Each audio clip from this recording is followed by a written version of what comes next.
Blog Talk Radio. Mi chiamo Afurakani Afuraitkaitnit Neye Ojira da Medinde Ojirafo Kwesi Ranehm Pata Akan Akwamumain Amaruka Etipi Mu Ojirafo Ojiramain Mu. Greetings to all Afurakani Afuraitkaitnit people, meaning Africans, black people. Today is Ojira Day, Purification Day. My name is Ojirafo Kwesi Ranehm Pata Akan.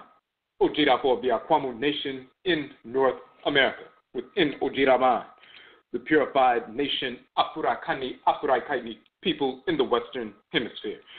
Yet I say we thank you once again for tuning into the broadcast. We're opening up the chat room. If you have any questions or comments and you'd like to interact in the chat room, you must log in as a user in order to interact. If you don't have a username, you can sign up for one quickly in Blog Talk. If you have any questions or comments on the phone line, simply hit the number 1 so that we can see that your hand is raised. For those who are new to the broadcast, we have 4 broadcasts on a weekly basis. We have Akan for Nanasom, Ancient Authentic Akan Ancestral Religion, on Joda on Monday nights, where we deal specifically with the Akan expression of Nanasom Ancestral Religion. First and foremost, because we are Akan. Secondly, because of the misinformation being propagated regarding Akan ancestral religion, cosmology, culture, and so forth from individuals not only in the Western Hemisphere, but also from those on the continent of Afuraitkaitnit, who have been infected with white pseudo-religion, such as Christianity, Islam, Judaism, Hinduism, Buddhism, and so forth, white culture in general. And those infections have perverted their presentation of ancestral religion and culture. So we deal with ancient, authentic Akan ancestral religion, rooted in our origins, our ancestral origins in ancient Kanat, the Kan land, the title of ancient Nubia, our ancestral origins. Some of our people migrated from the Kan land or Kanat, the Kanit Empire, 2,000 years ago after the fall of Kemet and Kanit, migrated to the Western Hemisphere or the western part of the continent of Afuraitkaitnit, reestablished the Kanat Empire, the Nubian Empire, the Empire of Ghana. 1,000 years later, some of our people migrated from that region and reestablished ourselves further south in the savanna and forest belt regions and reestablished Akan civilization. Subsequent to that, centuries later, some of our people were forced into the Western Hemisphere during the Mmusuo Kese, the Great Perversity, the Enslavement era. Thus, we ended up in North, Central, South America, the Caribbean, and Europe. This is how Akan people ended up in the Western Hemisphere. However, we maintained our ancestral religious traditions.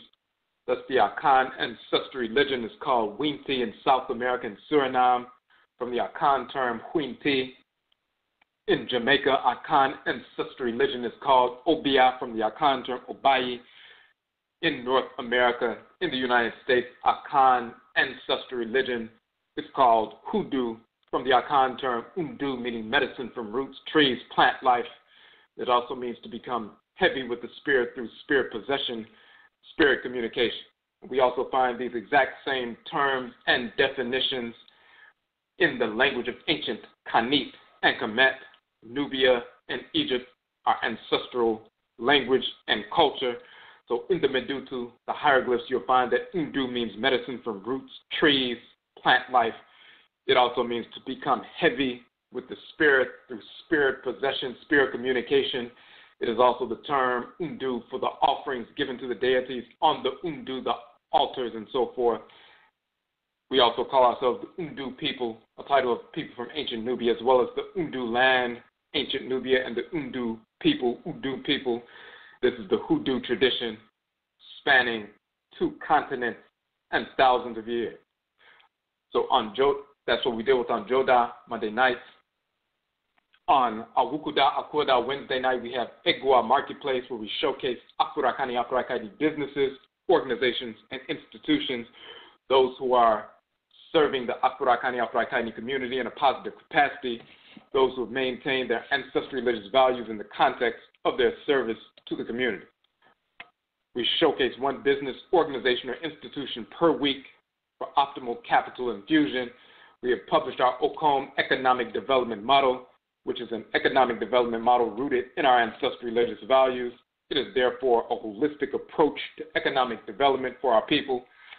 Part of that operation within that model is Starve the Beast and Feed the Pride, where we assess on a weekly basis the funds we would have potentially wasted with the whites and their offspring and starve the beast and feed the pride. We allocate those funds away from the white business to the business organization or institution of the week. This is what we deal with on our AKYISAN marketplace. We also deal with the philosophical foundation of economic development rooted in our ancestral religious values based on our publications such as OCOM Economic Development Model, which of course you can download from the website for free. On Yauda Thursday nights, also Yada Abada Thursday night, we have Amain Sim Affairs of the Nation, where we deal with issues that specifically confront us as an Omain, a nation specifically as Ojiraman, the purified nation, Afuraitkaitnit people in the Western Hemisphere. Because we were forced into the Western Hemisphere, yet we have a proper understanding of what an Omain is, a nation, from an ancestral religious values perspective, meaning a holistic perspective. An Omain is a living, breathing entity governed by specific Abosom or Voodoo forces in creation, similar to an organ. We are cells of an organ. We are citizens of an Omain, a living, breathing entity, a nation, an entity that's governed by specific forces in creation. So as we operate as Afuraitkaitnit people together in a collective, we're like cells within an organal structure, and when we adhere to the forces in nature that govern that organal structure that has pulled us together, then we have a proper understanding of what that collective is as an Omain.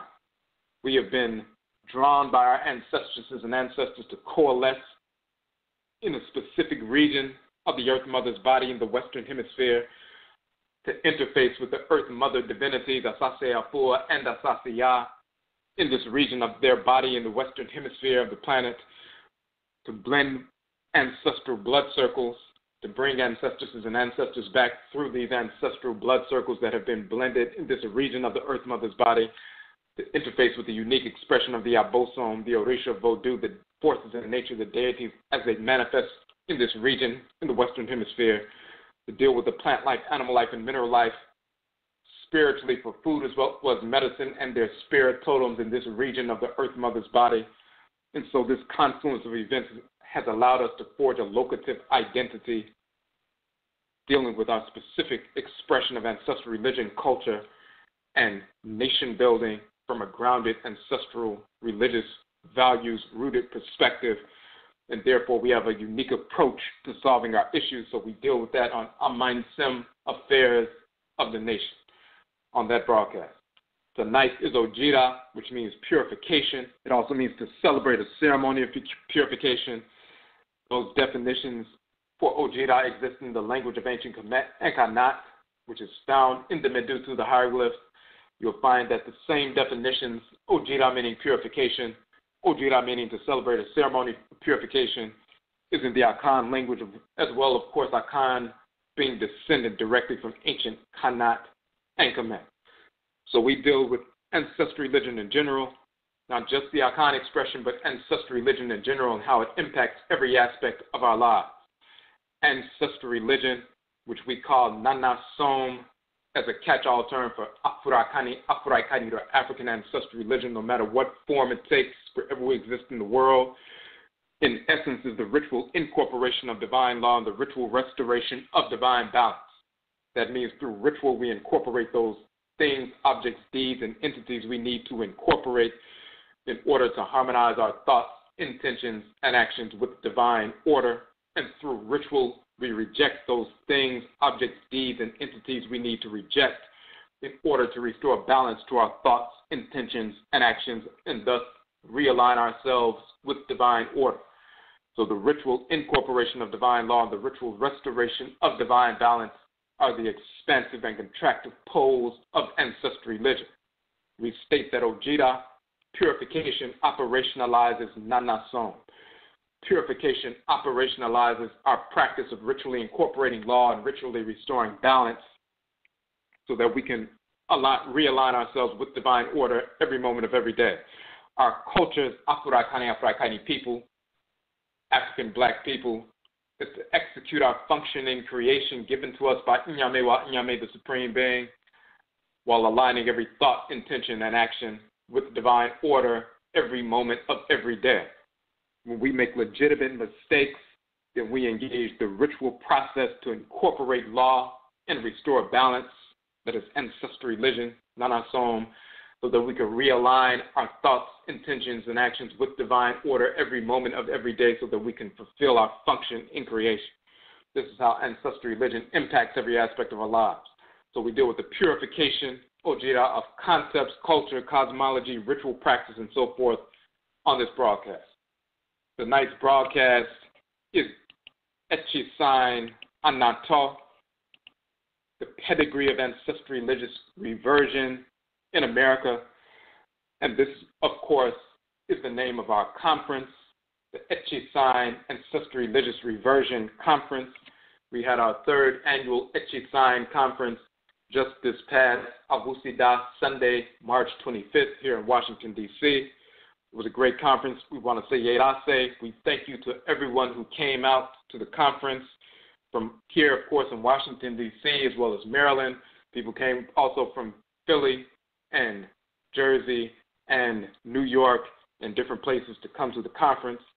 We want to say Yerase to our presenters, Yerase to our vendors at the Egwa Marketplace vendors. Of course, we had them there all day long and so forth. This is a free conference open to Afurakani people only, showcasing different expressions of ancestral religion born of and preserved in the blood circles, the spiri-genetic blood circles of our people here in North America. When we were forced into the Western Hemisphere, we maintained our ancestral religious practices. We were therefore empowered and guided through these ancestral religious practices by the deities, the Abosom, Orisha, Voodoo, and our spiritually cultivated ancestresses and ancestors, the Nananom Nsamanfo, Ngengang, Kubito, Aku, Akutu, guided and empowered by them through the agency of our ancestral religious practices, inclusive of Hoodoo and Juju and Voodoo and so forth, to wage war against the whites and their offspring, massacre them, force the end of enslavement in the Western Hemisphere. And we have that precedent to build on today, waging war through taking up metal armaments, fashioning metal armaments, as well as using chemical and biological weapons of warfare, root work being the precedent established by our people in ancestral religion for chemical and biological warfare in the Western Hemisphere. And we have that precedent to build on today. So, our Ancestral Religious Reversion Conference, AKYISAN, is based on those expressions of ancestral religion. Only those expressions that have been preserved in our blood circles here for over 300 years. So we have Hoodoo, the Akan ancestral religion in North America, Juju, the Yoruba ancestral religion in North America, Voodoo, the Fang tradition in North America, Wanga, the Ovambo ancestral religion in North America, Ngengang, the Fang tradition in North America, Gris Gris, the Bambara tradition in North America, Gullah and Geechee, which is the Gola and Kisi ancestral religion in North America, and so on. So, this is the nature of the conference. This was our third annual. We released our book, the third volume of AKYISAN Ancestral Religious Reversion, that Nhoma or journal. That book was released the day of the conference. We have the ebook version, which we posted on our website the day of the conference. We were also publishing, of course, and printing the softcover versions. The ebook version is online, of course, for free. And this is our 30th book. So all 30 of our books are on our website, our publications page, for free downloads. Of course, we also have the ebook or the softcover versions also of our 30 books on the website, which you can order. They range between $8 and $11. But this new book, AKYISAN Ancestral Religious Reversion, Volume 3, was released, and what we were dealing with, and we can go through that, the information in that book quickly. But before we get to that, one of the keys we wanted to talk about and which we dealt with at the conference is this notion of Anato with regard to ancestral religious reversion. Anato, we're saying AKYISAN ANATO. Echi in the Akan language means back. Sign means return. So AKYISAN means to return back. This defines reversion. We're reverting back to our original pristine state. We don't deal with religious conversion. Conversion is when you're trying to convert someone or transform someone into something that normally they would not embrace unless you forced it upon them. We don't deal with pseudo-religious conversion. We deal with ancestral religious reversion. We're returning back AKYISAN to those ancestral religious practices that are born of our blood circles, transmitted spiri-genetically, transcarnationally from generation to generation, intergenerationally, but also transcarnationally through successive reincarnations, through specific matriclans and patriclans and so forth. We are born into the world with an ancestral religion. We are assigned to specific Abosom Orisha Voodoo deities pre-incarnation by Nyamewa Nyame, Amenet, Amen, the Supreme Being, Mawu and Lisa, Olokun, Olorun, and so forth, the divinities, the male and female, Great Mother Supreme Being assigns us to specific forces in nature, assigns them to our spirits before we are sent into the womb. We are also then sentenced to specific ancestral clans to be born through. So that means we come into the world, we incarnate into the world assigned to specific deities, meaning we have a specific ancestral religion and assigned to specific matriclans and patriclans. Therefore, we have a specific culture. We incarnate into the world with a religion and with a culture. No matter where we migrate into the world, we're forced to migrate into the world. When we are born into the world, we are born with a specific religion and culture. That's always been the case. That's always been true. We've always known that. So for fools who are walking around talking about religion as something that is taught, those are individuals who have no knowledge whatsoever of what religion is. And of course, we published our book, Rekit Henat Speret, the etymology and cosmology of religion and spirit, proving that the terms religion and spirit come directly from ancient Kanit and Kemet. Religion and spirituality is the same thing. It is pseudo-religion and spirituality that are not congruent. So we must correct the record. We are born into the world with a religious practice, a specific approach to incorporating divine law and restoring divine balance based on our relationship with the deities that we are assigned to and the ancestral clans that we are assigned to pre-incarnation. That is the root of our pedigree of ancestral religious reversion in North America. But then we also, of course, when we're forced into North America, we coalesce under the guidance of our Nananom Nsamanfo, the spiritually cultivated ancestresses and ancestors, and Asase Afua and Asase Ya, the earth mother divinities, drawing us to a certain region of their bodies and so forth. And then we begin to incorporate and interface with the plant life, animal life, and mineral life in this region, for food as well as medicine, dealing with the spirit totems, plant totems, animal totems, mineral totems, and so forth, with this plant life, animal life, and mineral life, blending ancestral blood circles, bringing ancestresses and ancestors back through those blended blood circles, interfacing with the unique expression of the Abosom, the Orisha, the Voodoo in this region of the Earth Mother's body. There's a different manifestation of the divinity Yao, who's called Yao in Akan, called Shango in the Yoruba tradition, called Hebioso in Voodoo, called Heru, the son of Asar, said in ancient Kemet. A different expression of that divinity in certain aspects here in the Western Hemisphere. That energy is expressed slightly different. There's a different expression of Asase Afua and Asase Ya, the earth mother divinities. They're called Asase Nebet Tepet and Asase Nebet Pet, these two earth mother divinities in ancient Kemet. They're called Onile and Yewa in the Yoruba tradition. But there's a different expression of their energy in the Western Hemisphere, especially in North America.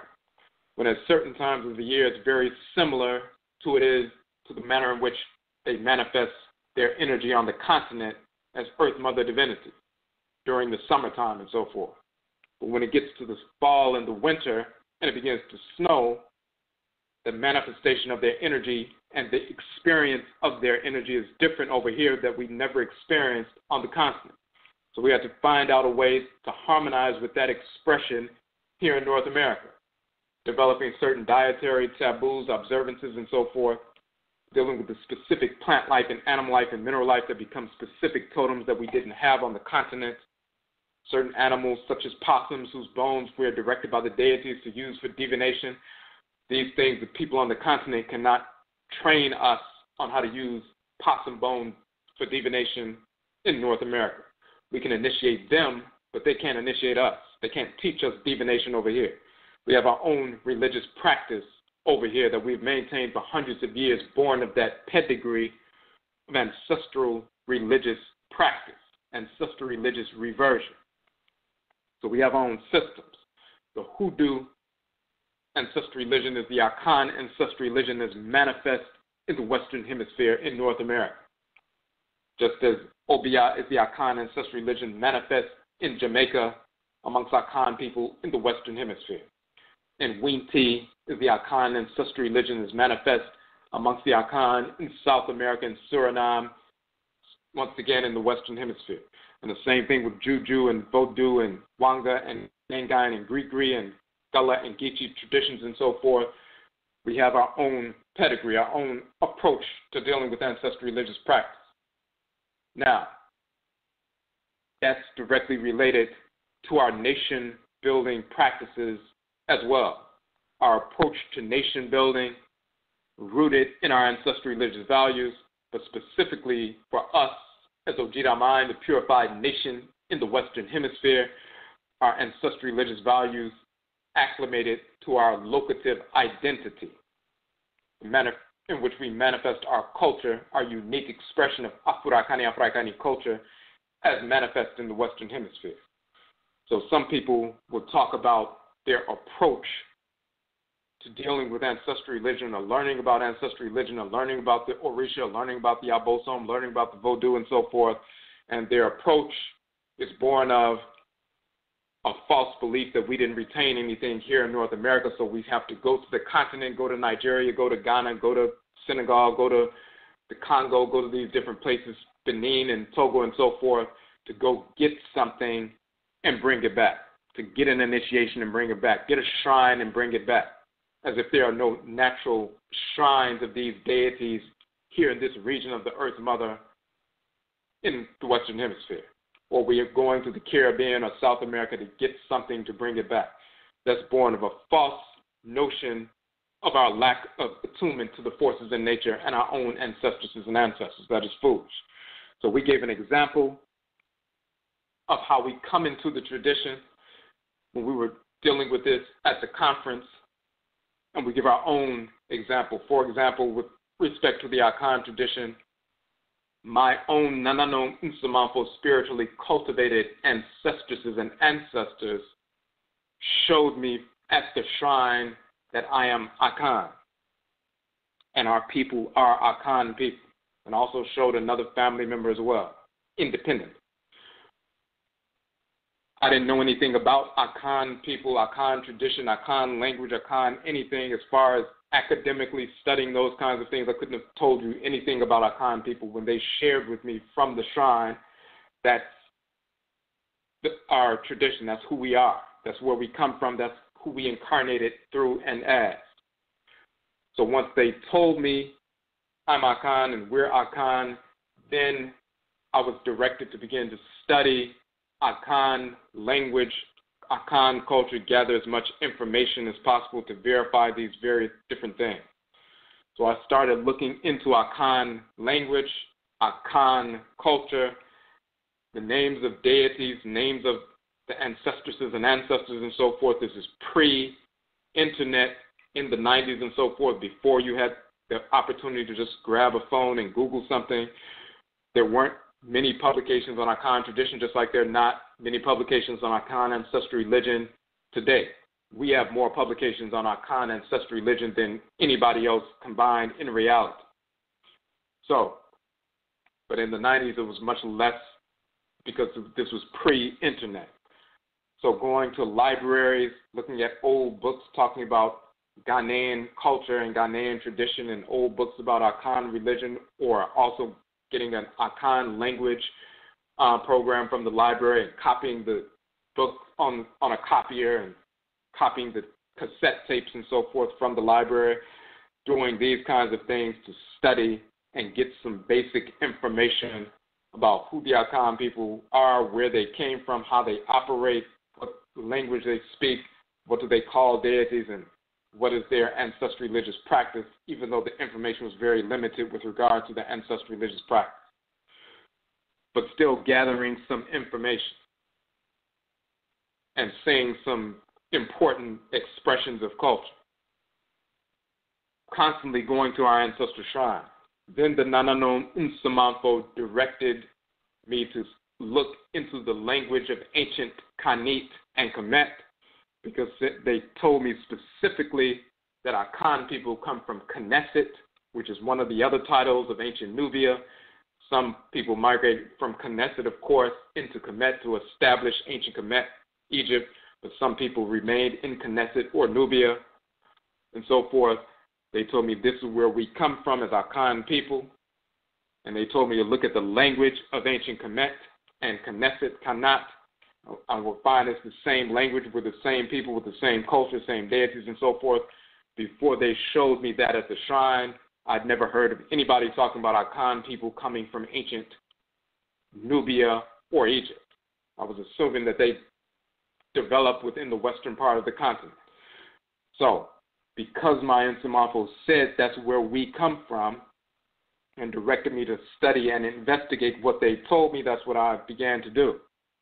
And I started looking at the language of the Akan people and the language of ancient Kemet and making those direct comparisons with thousands of terms, proving the absolute identity of the Akan language with the language of ancient Kemet, as well as names of deities, ritual colors, the operations of different divinities and certain aspects of creation, same deities, same names, same ritual colors, operating through the same aspects of creation, also the same language with thousands of words with multi-tiered meanings intact, even just not just basic terms either. Terms like Jida, meaning purification, but also to celebrate a ceremony of purification. You'll find that in the hieroglyphic dictionary. Not only do we have the same term Jida in Akan, meaning purification, but also meaning to celebrate a ceremony of purification. We have the proper vocalization because they only spell it T-W-R or D-W-R or D-W-R-A in the hieroglyphs. Egyptologists don't know if it's Joda, Juda, Jada, Jada. They don't know. But we still have the term and the proper vocalizations as Jida or Jira. We still use the term, and not only does it mean purification, it also means to celebrate a ceremony of purification. And we know what the ceremony of purification is because we still engage that ceremony on a regular basis. Not only purification of the head, the okrawa during okragwade, soul washing on a consistent basis, but also our 7-day Ojira ceremony, which is the New Year's ceremony in the beginning of our year. So we know what the purification ceremony is that they mention in the hieroglyphs, but they don't define, and Egyptologists have no idea what's being talked about, but we still practice that. Terms like hama, meaning loud, boisterous, to roar, and so forth. You find that hama in ancient Kemet, meaning loud, boisterous, to roar. The name of the crown, the hema or hema crown, meaning the war cry crown, and so forth. That's just another definition. We have the term ma, which means to give in Akan, ma meaning to give in ancient Kemet, yao meaning pain or affliction, but also to attack, aggressive, confrontational in the Akan language, yao meaning pain or affliction, but also meaning to attack, confrontational or aggressive, kete meaning small in the Akan language, kete meaning small in ancient Kemet. We can go down the line with thousands of terms. that are still being spoken, used as part of the Akan language every single day, because it is the same language. Not just a handful of terms, but thousands of words. Every root term you find in a hieroglyphic dictionary, every single one of them is in the Akan language with the exact same definitions. So we're able to prove that, and that's that direct connection. They showed us we're Akan, directed us to study Akan culture, language, and so forth. Engaging that process, then they would tell us, now look at the connection between Akan people, which is contemporary, quote-unquote, ancient Nubian and our ancient ancestral Akan culture in ancient Knesset, so-called Nubia, and the connections were proven, the direct blood circle was proven there. So at that point, we thought we made the full connection. We know who we are. They showed us we are Akan, proved that, then showed us that the Akan people are the people of ancient Kanat. We will later find out that Kanat, the Kan land, is a title of ancient Nubia as well as Knesset. Just as in the Akan language, Kan means first, foremost, from the beginning. It also means to count, to calculate or reckon, being the first people to calculate or reckon or engage in measurement and study and scientific measurements and so forth to establish civilization, mathematical calculations. So Kan means first, foremost, from the beginning, talking about the first people. Kan also means to count, to calculate or reckon. Kan also means luminous, shining, the first people to be illuminated or shining, the first people to receive the light of wisdom, but also the light or energy of Ra, and Ra as the creator and creatress and so forth. These three definitions of Kan. So when you ask an Akan person, why do you call yourself Akan? The root terms, Kan meaning first and foremost, from the beginning.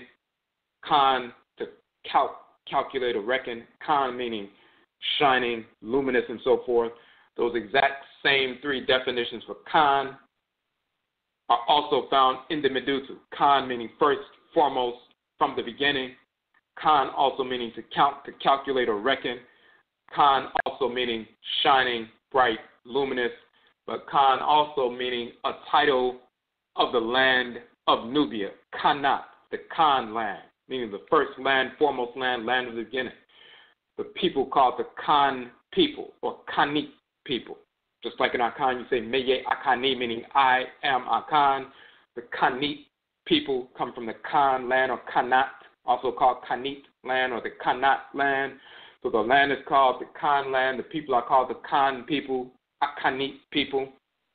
The definitions of first, foremost, from the beginning, to count, to calculate, to reckon, shining and luminous, and so forth. You have that southern Nubia, which is Kanit or Kanat, and then you also have Kan, west of Kemet, which the whites and offspring call Libya. They spell it differently, but it's the same title, and it also means shining, luminous, and so forth. We have all those definitions. So they showed us we came from ancient Knesset, which is the term that we knew about back then, but then they also pointed us to the fact that the title, one of the titles of ancient Knesset or Nubia is Kanat, the Kan land, and the people are also called Kan. They told us that at the shrine, we found the details and the proof in the Medutu after they told us to look in the language. So we felt like we were done. But then they brought it full circle all the way back to where we are right now through our descent. Then they showed us that the Hoodoo religion that we've been practicing all of our lives is the Akan ancestral religion in North America, and then directed us to investigate that. The whites and offspring trying to say Hoodoo comes from the Irish term, which is stupidity, or coming from Judeo or Judeo, trying to tie it to the so-called fictional cartoon character Jews who never existed. But Hoodoo comes from the Akan term Undu, meaning medicine from roots, trees, plant life. It also means to become heavy, meaning heavy with the spirit through spirit possession, spirit communication. When the spirit comes down and possesses, the person becomes heavy, and you can feel the heaviness of the spirit when they enter into your body. So Hoodoo comes from the Akan term Undu, meaning medicine from roots, trees, plant life. It also means to become heavy with the spirit. In the Hoodoo tradition, we call that tradition root work, dealing with root medicine and so forth. People are root workers, root doctors and so forth. That's medicine from roots, plant life and so forth, as well as mineral life. This is why Undu means medicine, from roots, trees, plant life. We have the Odun Sinifo, which is the root doctor, literally, the Oduyefo, which is the conjurer, and so forth. We have the exact same meanings, same definitions, the Hoodoo man, Hoodoo woman. We have the Oduma, Odumafo, people in Akan, which are the medicine people and so forth, as well as the Odun Sinifo and Oduyefo, literally defined as root workers, root doctors and root workers and conjurers. The term Kanche in the Akan language means to utter incantations, ka, in order to bring the spirits forward, che, as in the coming forth of the sun. So kanche means to utter incantations to bring forward the spirits. This is why we also call the Hoodoo tradition conjure, coming from kanche, and we would say kanje. And the whites and offspring thought we were saying conjure, we were saying kanje, and they thought we were mispronouncing conjure, but we were really saying kanche. So we practice hoodoo or conjure or kanje. We're saying undu and kanche, these terms from the Akan language. When we look in the language of ancient Kemet, as our Nsamanfo directed us to do, we also find that udu means medicine from roots, trees, plant life in the Medutu, the hieroglyphs. Kanche also means to utter incantations, ka, to make the spirits come forward, as in the coming forward of the sun, and even the term che means to come forward, as in the coming forward of the sun in the Akan language. Che also means to come forward and arise, as in the coming forward of the sun, and the actual hieroglyph is the sun appearing on the horizon, the first sun rays and the first portion of the sun emerging above the horizon. So Kanche in ancient Kemet means exactly what it means in the Akan language today, Kanche, and it means exactly what it means in the Hoodoo tradition, Kanje, later mispronounced conjure, as a title of the tradition. Then we go to terms like Moja and Jack, Moja and Edja becoming Mojo and Jack, talking about the Mojo talisman in Hoodoo, and the Jack ball or Jack in Hoodoo coming from Moja and Edja. In Akan, we have Hinti, the Akan term for the aroused spirit, becoming Hinti or Haint in the Hoodoo tradition. We have every aspect of the Hoodoo tradition and the terms that we use in the Hoodoo tradition to talk about these different spirits, as well as the names of these different spirits. All of them exist in the Akan language, including the names of the days of the week, the Kradin or soul names that are associated with the deities that govern the solar, lunar, and planetary bodies that govern the 7-day week. Names like Kwame and Kojo, Akoswia and Amma and Efi or Afua and Akua and so forth. All these different names associated with the deities that govern the 7 days of the week in the Akan tradition, all of them exist in the Hoodoo tradition in North America. And they also exist in the language and culture of ancient Kanit and Kemet. So what the Nsamanfo were showing us when they first directed us and proved that we are Akan and directed us to study Akan language and culture, then they directed us to the next phase, connection between contemporary Akan culture and language and ritual practice, proving that it comes directly from ancient Kanat, the Kan land, ancient Nubia, as well as Kemet, proving it's the same culture and the same language and the same deities with the same names and so forth.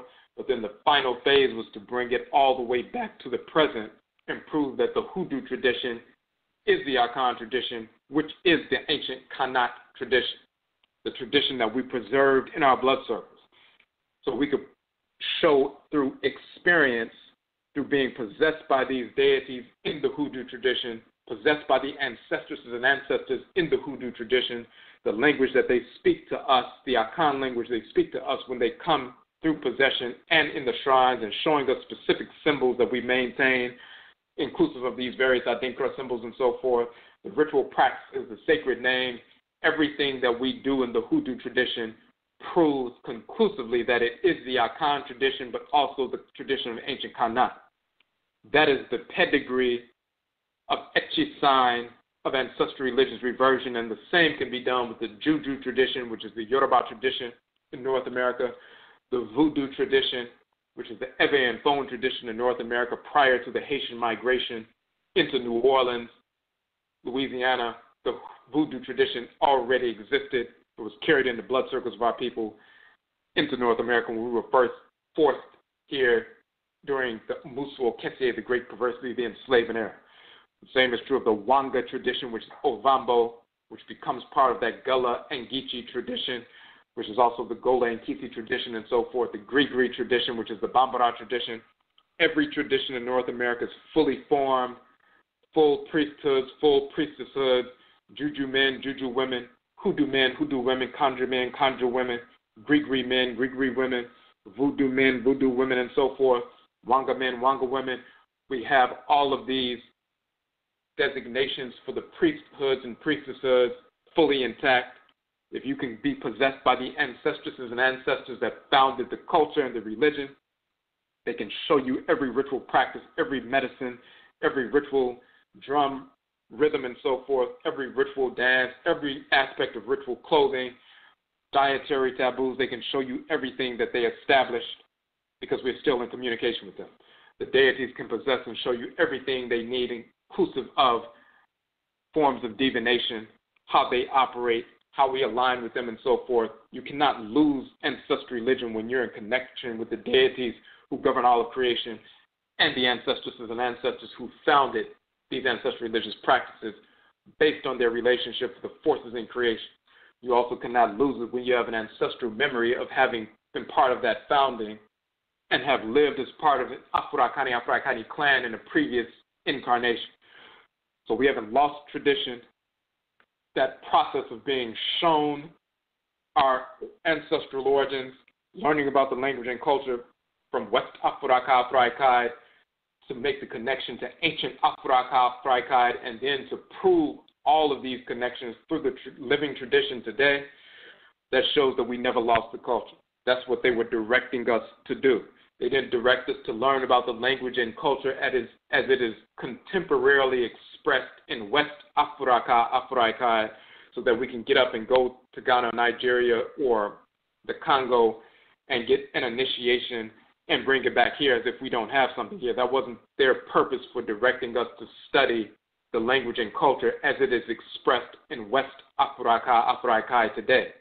The reason they directed us to learn about Akan culture as it's expressed today is to then take the next step and show the connection between that and our ancient Akan culture from ancient Kanat, ancient Nubian Kemet. And once we proved and confirmed the connection between the two and showed that one is descendant of the other, then the final piece was to prove the connection full circle to our actual practices that we've preserved in our spiri-genetic blood circles right here in the Western Hemisphere, to show that we never lost the tradition. And we're practicing the same tradition that's been practiced for thousands of years across 2 continents. And in fact, 3 continents when you're including South America. The Akan people were forced into South America as well as the Caribbean, and Central America, and some forced into Europe and so forth. So this is what we're talking about. This is what we were dealing with at the conference, that pedigree of AKYISAN, Ancestral Religious Reversion. AKYISAN ANATO, the pedigree of Ancestral Religious Reversion. It is our ancestral obligation as Afuraitkaini people in the Western Hemisphere to engage that AKYISAN ANATO, our own direct pedigree of ancestral religious reversion, and reestablish our forms of ancestral religion born of our blood circles. You find out that you're practicing Hoodoo, your family is a Hoodoo family, meaning they're an Akan family, or they're a Juju family, meaning they're a Yoruba family, they're a Wanga family, they're a Ovambo family, if they're a Gris Gris family, they're a Bambara family, they're a Voodoo family, they're an Abosom family, they're a Gullah and Geechee family, a Gola and Kisi family, and Ngengang family or Ngengang family, Fang or Bakango and so forth. Whatever the tradition is, it already exists in our blood circles. It is your ancestral obligation to reestablish these ritual practices. It is our nature. We come into the world to execute a specific function, just like every cell in the body comes into the body and is formed and fashioned to execute a specific function in the body under the governance of this organ or gland or system they are a part of. That is their religion and culture. And anything outside of that, any kind of operation outside of that, creates disorder in the body and sets them up to be eradicated by the immune and lymphatic system. The same is true for us. We have natural inclinations towards certain thoughts, intentions, and actions, behaviors, certain disinclinations from other thoughts, intentions, and actions, behaviors, because we are wired to execute a specific function, a divine function, and our ancestral religion and culture that we incarnate into the world with is evidence of that reality, evidence of those natural inclinations and disinclinations. So it is our ancestral obligation to reestablish our ancestral religious practices, our form of Nananom, Afurakani, Afuraitkaitnit ancestral religion, born of our blood circles, to engage the AKYISAN process. So AKYISAN is not just dealing with the conference. AKYISAN, Ancestral Religious Reversion, is the movement. Chi means back, sign means again, but it's not just the Akan language, because once again, when we look in the Medutu in ancient Kemetic, you see this on the front cover of the book. When you go to the book, go to the AKYISAN page or the Nhoma page. On the front cover of the book, of course, you see the title, AKYISAN, Afurakani, Afuraitkaitnit, African Ancestral Religious Reversion. Nhoma 13,018, talking about, this is the book, Nhoma 13,018, this is our year 13,018. Then you see it says March 25th, 13,018, quote unquote, 2018, Washington, D.C., talking about the conference. It has Akwamu Mine and Marokai Tifimu at the bottom, talking about the Akwamu Nation in North America, because we hosted the conference, but the symbols, the Medutu, the symbols that you see spell out Chi-sign or Chi-sign. Chi in Akan means back, sign means return, but in ancient Kemet, Chi means back, and sign means return. So that's why we have that collection of Medutu there. That's what the book is talking about. And we just released this new book. So we get into that detailed information in the book, talking about our spiri-genetic inheritance, our transcarnational inheritance, and so forth.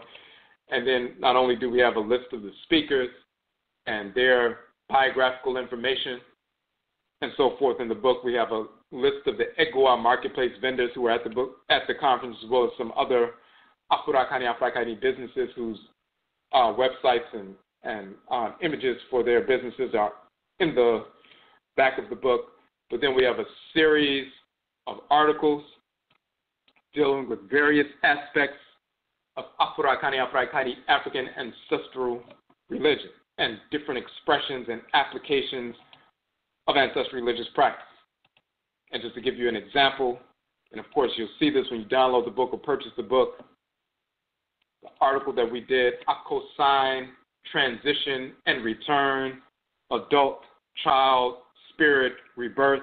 When we're talking about the ramifications, when we talk about when people transition and become an ancestor or an ancestress, but very often we don't focus on what happens when a child transitions before in an untimely way. What happens with the transition of a child? How do people deal with that? What are the cosmological foundations for that? What are the ramifications for it? How do we prevent certain negative things from happening? How do we preempt that kind of thing? We go into detail about that in that particular piece. We also have a piece on, which we've talked about before in a broadcast, the Ajenjen Su, the dragonfly and divination in Hoodoo, talking about the dragonfly, the Ajenjen Su, as a specific animal totem. We talk about just like we had mummification of animals in ancient Kemet and Kanat, those mummified bodies becoming shrines for that specific animal totem, because it's a shrine or a battery, basically, living shrine for specific deities. We engage the same mummification process when we dry out the bodies of animals like baby alligators or certain kinds of snakes or frogs or insects like the Ajenjen Su, the dragonfly. These are animal totems for specific Abosom deities, and we utilize them on the shrines and in different ways, ritually and so forth. We talk about the dragonfly, the Ajenjen Su, and divination in the Hoodoo tradition in that particular article. We also have the Hemat Nsoro, the wife of the deity, the wife of the god, a title of the highest level priestess in ancient Kanit and Kemet. The Hemat Nsoro, the wife of the god, restoring the value of the Afuraitkaitnit, African black priestess.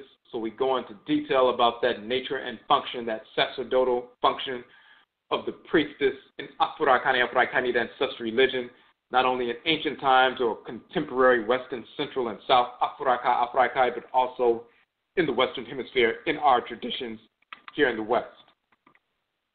We also have the article dealing with depression versus depression, talking about sometimes the onset of what is considered depression as not just a chemical imbalance or some conditionings from a previous trauma as a child and so forth, but sometimes you have unresolved ancestresses and ancestors or non-relatives who are putting pressure on you because of what they're going through, some who are negative in certain instances and so forth, and you, because you're more receptive than the average person in the family, then you pick up on the pressure that these ancestresses and ancestors and sometimes non-relatives, discarnate spirits of non-relatives are placing upon you, being able to contextualize the experience you're actually having and how to eliminate that negative pressure to relieve that. No psychologist can tell you how to remove some discarnate spirit that's putting that kind of pressure on you, and you can feel it physiologically,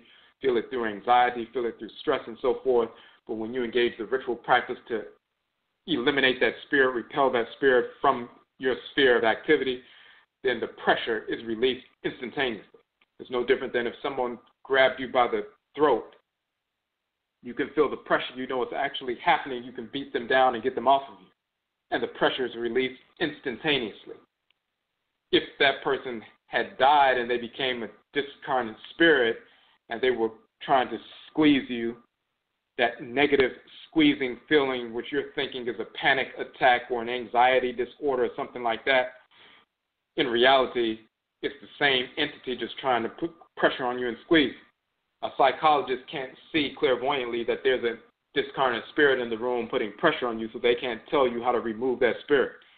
They'll simply start giving you so-called therapy and putting you on medication, not doing anything to relieve the issue, and you're dealing with that for months or even years, going back and forth to therapy, when someone who's a priest or a priestess or a healer or a healeress can give you a ritual in 15 minutes to repel that negative spirit. So we deal with the ramifications of depression versus depression in that particular piece. We also have ancient Afurakani, Afuraitkaitnit, or African associations of divinity and purification, with refraining from the pig as well as other animal flesh, showing the cosmological foundations in the texts of ancient Kemet for our dietary practices, cosmological foundations for avoiding animal flesh, including the pig, and how the pig became an abomination to Heru as declared by Ra, shown in the coffin text, as well as the Runu Pert Im Heru, Book of Coming Forth by Day, and so forth, as well as other texts. We're showing where some of these dietary taboos come from in their cosmological foundations and how that impacts us today, every aspect of our lives. We go into detail about that in that article. We also have the piece Heju Ne Antiu, frankincense and myrrh, Alsar and Het Heru in Wati, in Venus and so forth. So when Alsar and Het Heru are operating through the planet Afi or Wati, so-called Venus, one is governing the Heju, the white resin, which is frankincense. Alsar is governing that. Het Heru is governing that Antiu, that red resin, that myrrh and so forth. We're showing what is the reason we were using these white and red resins thousands of years ago and why we're still drawn to use them today, because we're still governed by these same divinities and what their ritual implications are and so forth. That information, even the mixing of frankincense and myrrh, Heju and Antiu, people are unaware of, thinking that foolishly thinking it comes from the Bible and some nonsense like that. And we've been dealing with this for thousands of years, and there's a cosmological foundation based on the deities who actually govern these resins that we go into detail with, and this is why we're drawn to these divinities and these resins today, even in North America, in the Hoodoo tradition, Voodoo and Juju and so forth. So we go into detail about all of that in that particular article. We also have an article dealing with the Akradim, Bosom, deities of the 7 days of the week, and Subain Pa, ancestral moral reversion. The different aspects of morality, different categories of morality governed by the deities that regulate all natural cycles in creation, the deities that govern the solar, lunar, and planetary bodies that govern the 7-day week. So we go into detail about that. That's an extensive piece, very important, because ancestral religious reversion, rooted in Maranetchi, divine law, love, and divine hate, the expansive and contractive poles of divine order, is key to our functioning in creation. We don't have some foolish notion of moral relativism or there's no such thing as morality. That kind of stupidity comes from the whites and their offspring. The deities are the embodiments of divine order in creation, and they regulate order in creation. That is the foundation of morality for Afuraitkaitnit people, and we must adhere to that. So we have these different things. Of course, like we said, we have the Egua marketplace section with the different businesses, organizations, and institutions that are serving our community, including those who were vendors at the event and so forth.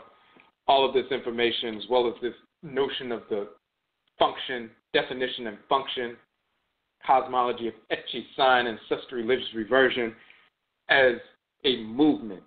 All of that in this particular book. You can download the free ebook version of the book, of course, as you can with all 30 of our books. But then we also have the softcover version as well.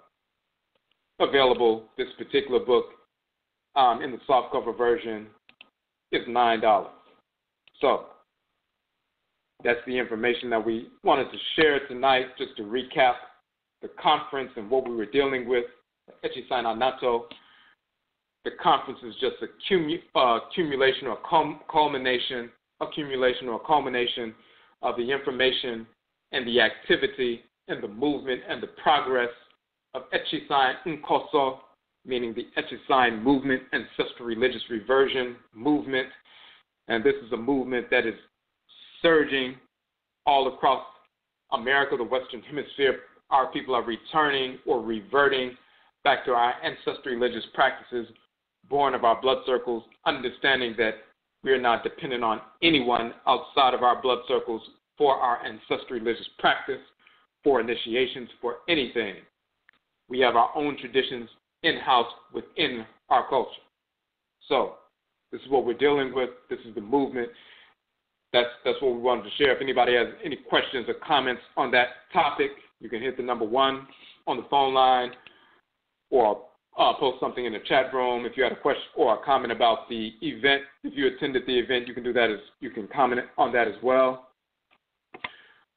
We did, one other thing is we did have a special for all 3 AKYISAN books, volumes 1, 2, and 3 from the first 3 conferences. We had a special for that, all 3 books for $30, which includes shipping. And at first that was just for a couple of days, but we extended it to today. So if you would like to get those 3 AKYISAN volumes 1, 2, and 3 from the AKYISAN conference in 13,016, 13,017, and the book we just released for 13,018, you can go to our Nhoma page tonight. You'll see that special. You see the little video, and there's a special PayPal button, and you see the image of the 3 books, parts, volumes 1, 2, and 3 there, to take advantage of that special sale for that. Also, the next major event we have coming up is in New Orleans in Treme. Myself, as well as Voodoo Queen Kalinda Laveau, will be having our Ka-Kaet Soul of Hoodoo and Voodoo retreat. Memorial Day weekend, we're going to be dealing with Oberima, Afurakani manhood, Obatain, Afuraitkaitnit womanhood, in the context of nation building and ancestral religion. So I'll be conducting the Oberima Afurakani manhood workshop based on our book, Obedima Afurakani Manhood. Kalinda will be conducting the Obaatan Afurakani Womanhood workshop based on the book Obaatan Afurakani Womanhood. We will also have joint sessions for the Batasa Tim, the educational curriculum and so forth for youth as well as adults. We also have a joint session dealing with manhood and womanhood in the context of ancestral religious practice, Hoodoo and Voodoo and so forth. We'll also have the special tour of Treme and other parts of New Orleans, the French Quarter, conducted by Kalinda, which is something that she does. A specific tour, which is a tour rooted in ancestral religion, getting detailed information that you don't get on those little tours given by the whites and their offspring, those surface tours, but a true historical and spiritual Voodoo tour of New Orleans and so forth. We'll have that. Also ancestral religious ritual in Congo Square. So these things will be taking place on the weekend at the retreat. We have a few spaces left. We're limiting it, as we said, to 25 people. So we have a few spaces left. If we should be closing registration very soon because there are a number of people who have already signed up and some other people who said they are going to sign up this week. So it should be complete by this week. But if you would like to sign up and register for that retreat, go to the Ka-Ek page, the Soul of Hoodoo and Voodoo page. You will see that we have a special for couples, of course, married couples, 50% off. We do, of course, this is dealing with manhood and womanhood. Afurakani manhood, Afurakani womanhood is the foundation of strong relationships. So fully formed Afurakani men, fully formed Afurakani women, physically, spiritually, emotionally, mentally, are the foundation for strong relationships, marriages, families, and of course, nation building. So, of course, for married couples, we have that 50% off of registration is 2 for 1 for married couples. And then we also, of course, for the registration fee, $200 registration fee, which includes the 2-day event. It includes the meals, breakfast, as well as lunch. It includes the books that you will receive, the Obaatan book, Obedima book, Afurakani Manhood, Afurakani Womanhood, the Batasa Tim book as well, and an additional publication. It also includes the tour, all of those different things. So there's also an installment payment option for the registration fee. You can pay for 50% of it up front, and then a couple of weeks later, you can pay the second half, but that 50% payment will reserve your space, that deposit. So if you would like to attend that event yourself, or you and another individual or more than 2 people, simply go to the Ka-Ek page on our website to do so.